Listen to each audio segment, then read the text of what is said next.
Never released. This was a game called Beathead. It's kind of hard to see what you do, but we actually did those tiles appear and disappear to the beat, and you have to jump around sort of knowing that the tile is going to be there when you jump. It was really fun. So after that I went to Electronic Arts, and I got to work on a game called World War II Fighters, which was a flight sim.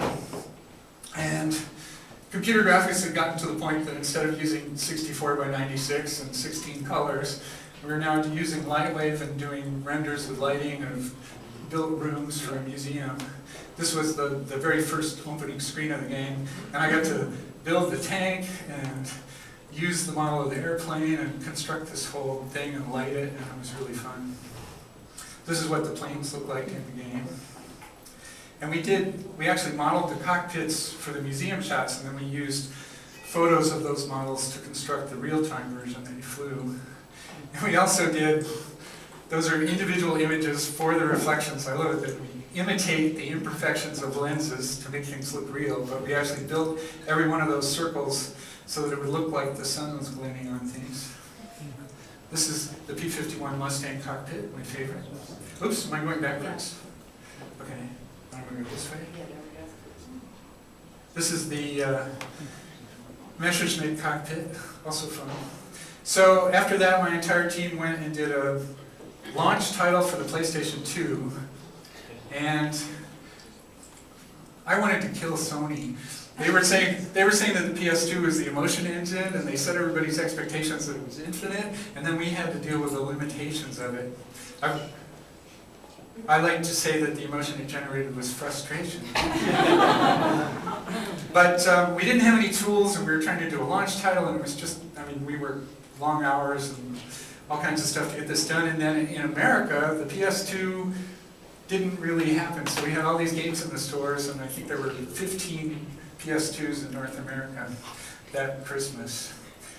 This is some of the things we did with lighting. I was very proud on the bottom shot that I did multiple shadows for the night scene. And then The Sims had come out. How many people know The Sims? Good. There's a game where everybody said, what? Why are people going to play this? This will never happen. And I read a magazine article where they said people were talking about their couple and how they weren't getting along and how concerned they were. So it really changed the gamescape that The Sims existed. I thought it was really cool. I ended up working on the console version of The Sims because I knew the PS2 after my NASCAR experience. So these are from what was called Bustin' Out, which was the second Sims console title. And we're trying to do fancy things with translucent water textures and effects and lighting. This one, the scene of these people, how much time am I taking? The scene of this people is all faked, but you know, it's additive for the lights themselves, and then there's an additive circle on the ground to be the light hitting the ground. We're actually generating shadows, but if you look, there's only a single shadow that's being generated from the center light, and it's all just fake, and it was really fun. And the lights would blink on and off, and the shadows would blink on and off. This was our, you can tell, Apple interface had come out, and we're making everything into gelatin bubbles. So this is dangerous. When you're doing things at the time, you're thinking you're being really contemporary, and then you look back at it and go, oh, that's so that era. This was The Herbs. I actually got a nomination for art directing The Herbs, and then got to be a judge for the next 3 years. The way it works for the Academy of Interactive Sciences is if you get nominated, then you're a judge for the next 3 years.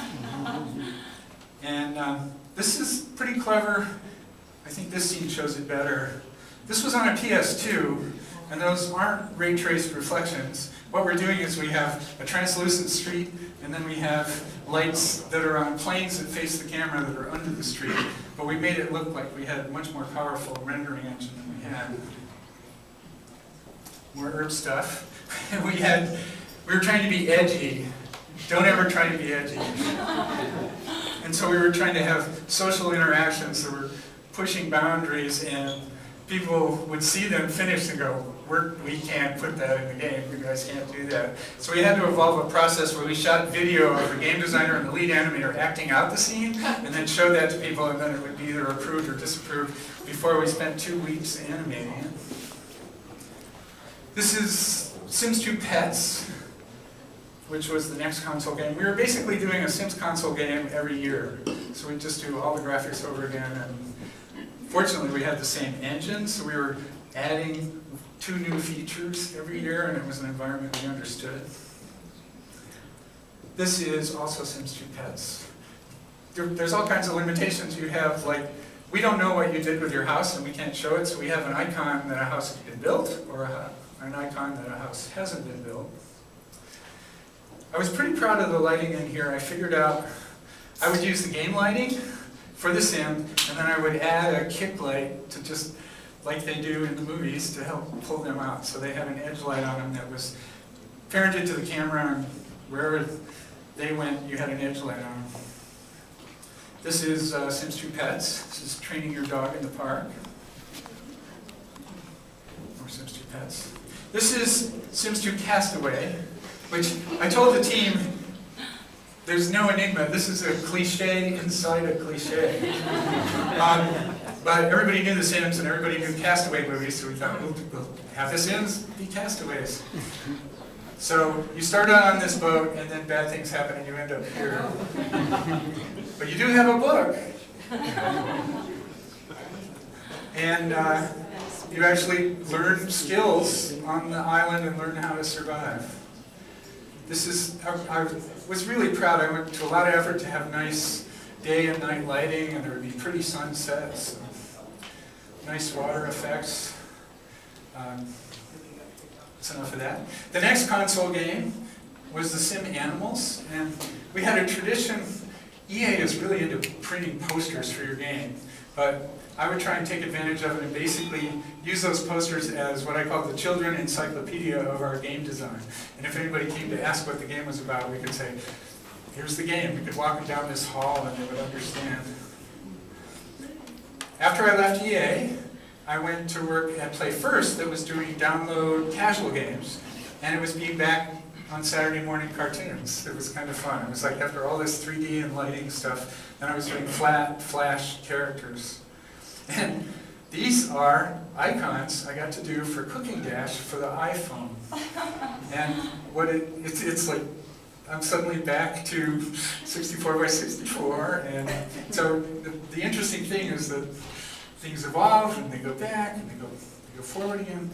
The interesting thing about this is I tried to have more French fries and more potatoes, and you could not recognize them. So they have to be iconic. You have to be able to tell pretty easily what those things are. So I kept doing less French fries, and finally went, we can see them now.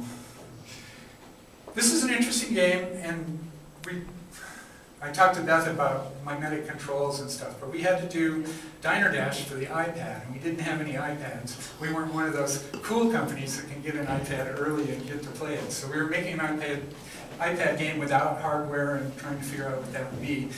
So what we did is we printed out the size of an iPad, and we all sat in a room and said, what's fun to do with your hands? We just kind of said, it's fun to kind of pinch things, and it's fun to like flick your fingers at things. So we made that on the bottom of the larger image there. We had your helper friend could do little cooking exercises in that smaller area of the screen, and they can actually move that anywhere on the screen. And so we had, in this one you press and you get a nice sizzling sound out of the hamburger. But we had cutting and slicing, and by the time we got an iPad and were able to do it, it actually worked. So our whole prototyping experience worked, and it was fun to do. Unfortunately, there weren't enough iPads to really justify how much money we'd spend on the games, so we had to stop. The next thing I did was social games for Facebook. And this was the social version of an existing Play First game, which was Chocolatier. And these are just some images from it. This was the chocolate mixing machine, which I got to design, which was fun. And then your storefront completely empty, and then you have to stock it and try and get customers to come in there. These are tickets and the world map, kind of the graphic design edges of trying to make the game fun. And then, have any of you heard of Love and Death Bitten? It's a download game, and I told the game designer, this is as cool as a Spanish soap opera. But it's a game she was a huge Twilight fan, and so she wanted to do a game about a vampire and a woman who fall in love. So the funny thing about this game is, at night you play as the vampire, in the daytime you play as the woman, and in the course of the game, you're falling in love with yourself. So I called it a narcissistic Spanish soap opera. But it was really dramatic and really fun to work on. So that's my career till now. I can't tell you what I'm working on at Disney, but it's really cool, and I can't wait to tell you about it when we release it. But this is how young I looked at ILM and Atari, and me with my new boss at the bottom. So that's my career so far. I'm nowhere near done yet, and I'm looking for new adventures. All right. Thank you. Yeah.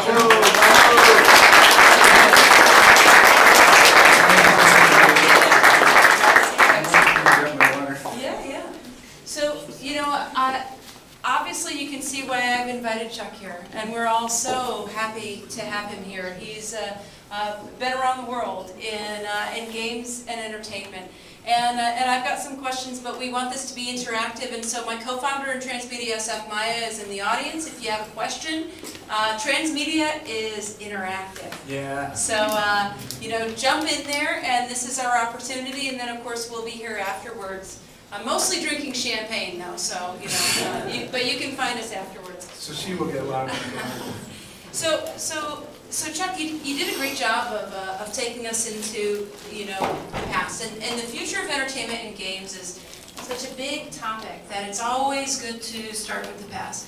And you showed a lot of the highlights. One of the things that we talk about in the startup world is this concept of